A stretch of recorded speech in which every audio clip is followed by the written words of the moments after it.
Bonjour everyone, Pantoufleee here today for a new video in which once again we're going to talk about Battle Pass. If you remember correctly, not so long ago I did a video in which I told you that the new Battle Pass tank would be a Yak Panzer IV. Now we have the confirmation and the name of the tank is Cryos. As you can see, it looks extremely similar to the one we had back in the days, the Tiger 131 or something like that. I completely icebreaker, that's the name.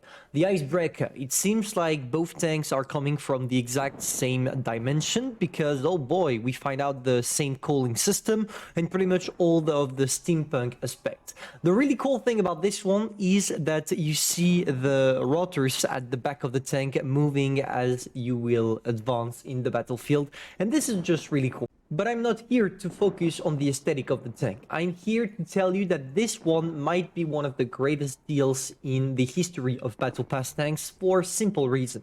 If you're familiar with Tier 6, you already played the Yak Panzer IV, which is known at that tier to be one of the greatest tanks for two things. First being its DPM 2.9k at Tier 6, and the second thing for its mobility that allows you to join fast your position on the battlefield.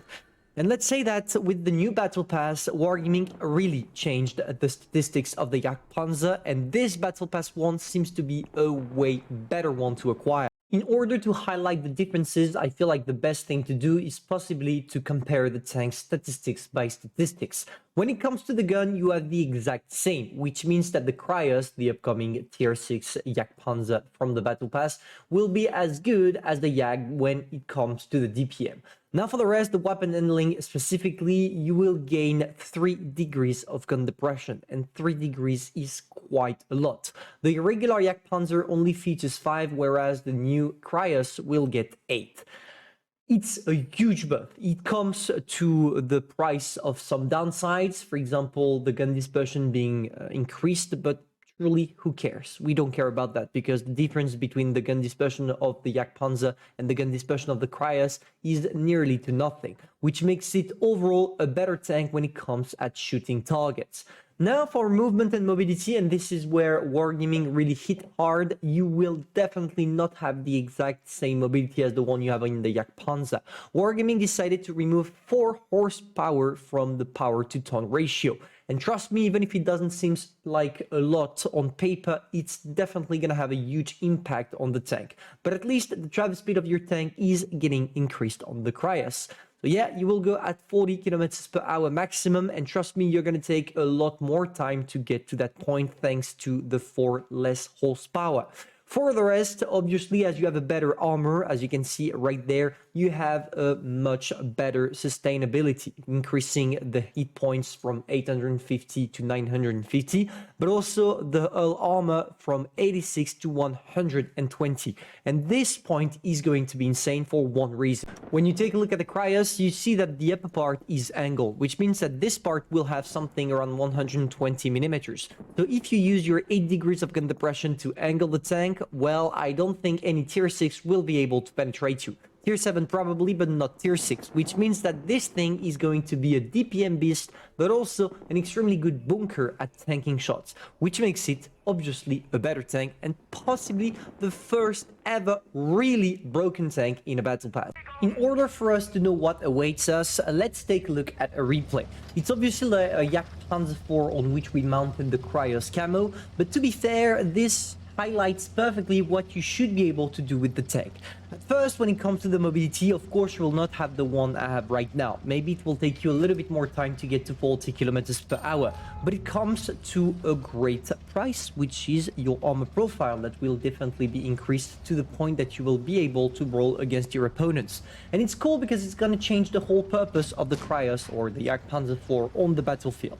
The Yak Panzer was known to be a tank with which you needed to stay back, you needed to wait for your allies to shoot, to roll for you in order to spot, and therefore you could use your gun. With the Cryos, it's going to be a little bit different because here, for example, against an ARL-44, my chances of bouncing him would be much increased, which obviously will lead me to get more fun with the tank and also destroy more targets. So maybe that in the end, Wargaming will come back on their decision and especially modify the different statistics of the tank, but if they don't, it's going to do the exact same as what happened between the Churchill gun carrier and the Churchill, the Battle Pass Churchill that I forgot the name of.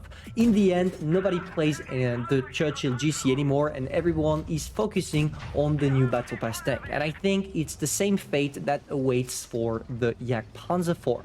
Of course, it's a shame because it shows us that it's literally impossible for Wargaming not to do something pay to win, but that's the price to pay. If they want to sell Battle Pass, they know it's important to get us a good tank, and this is why they are going for something extremely strong.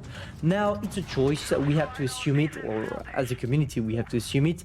And obviously, I feel like this one is going to be the tank that will make me the most happy out of all the Battle Pass tank I'll be able to acquire. It's also cool to see that Wargaming is doing some hints toward the previous Battle Pass tanks, such as the Icebreaker that you can see right there, because the tanks are extremely close in aesthetic. And this is logical because they are coming from the exact same planet. I remember correctly, the Icebreaker was the tank that was introduced in the January Battle Pass last year. And it seems like Wargaming wants to give us, how can I say this?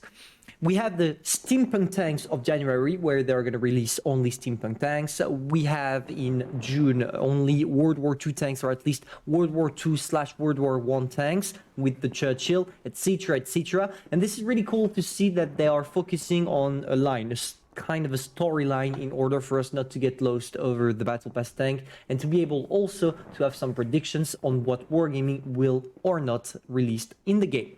So, well, that's the only thing I wanted to do today. I wanted to talk about the Cryos because obviously that thing is going to be a truly beast. So if you enjoyed, feel free to subscribe, like, and share. Tell me in the comments if you're waiting for it or not. Are you going to buy the Battle Pass regardless of the reward, or are you interested in the Cryos? Personally, usually I was buying the Battle Pass obviously for the review, but also because I liked the reward beside the tank. But now for this one specifically, I'm gonna buy it for the tank, and for the tank only, because, well, I'm kind of curious to see how it will act. So if you enjoyed, you know what to do, and I'm gonna see you soon for a new video. Bye.